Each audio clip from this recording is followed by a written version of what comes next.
বন্ধুরা হয়তো মাছটি দেখে চিন্তা করছেন এই অদ্ভুত মাছটি কেমন খেতে, বা তার চারিত্রিক বৈশিষ্ট্য কেমন, বা এত বড় আস্ত মাছ সত্যি খাওয়া যায় কিনা।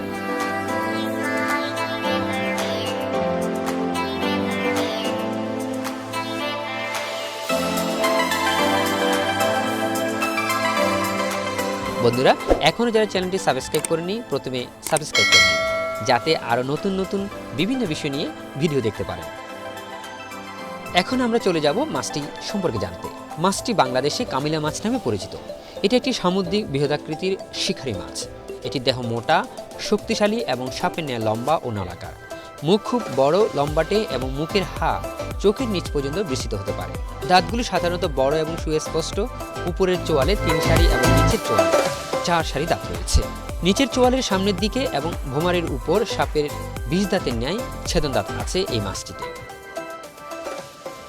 পৃষ্ঠ পাখনা ফুলকা ছিদ্রের আগ পর্যন্ত বিস্তৃত থাকে। পৃষ্ঠ পাখনায় 70 থেকে 75টি পাখনা রশ্মি বর্তমান। তুলনামূলকভাবে বৃহৎ বক্ষ পাখনাটি মাথার দৈর্ঘ্যের প্রায় 2.5 থেকে 3.2 গুণ লম্বা হয়ে থাকে। মাথা এবং দেহ হলুদ বর্ণের, কোনো কোনো সময় দেহের উপরের দিকে কালচে এবং মাথার উপরের দিকে জলপাই রঙের হয়ে থাকে। দেহের পশ্চাতের অংশ বাদামি, পেট সাদাটে এবং নিচের অংশ রূপালী রঙের হয়ে থাকে। চিবুক, ফুলকার ঢাকনা এবং গলায় সোনালী আভা দেখা যায়। পৃষ্ঠ এবং পায়ু পাখনার প্রান্তে সরু কালো রং দেখা যায়। মাছটি খেতে খুবই সুস্বাদু। এটি দেশের কক্সবাজার, চট্টগ্রাম সহ বিভিন্ন মাছের পাইকারি বাজারে পাওয়া যায়। এটি সাধারণত কেটে কেজি আকারে বিক্রি করা হয়। পাইকারি কেজি প্রতি 250 থেকে 350 টাকা পর্যন্ত বিক্রি করা হয়। তবে আকার ভেদে দামের পার্থক্য রয়েছে।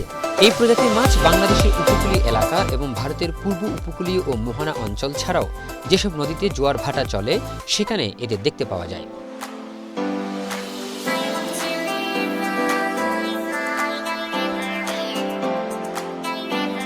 এছাড়া ইন্দো পশ্চিম প্রশান্ত মহাসাগর, বঙ্গোপসাগর থেকে ইন্দোনেশিয়া পর্যন্ত বিস্তৃত অঞ্চলে এই মাছ পাওয়া যায়। এরা নিশাচর। উপকূল ও মোহনা অঞ্চলের নরম তলদেশে এরা সাধারণত বসবাস করে। 100 মিটার গভীর পর্যন্ত এদের দেখতে পাওয়া যায়।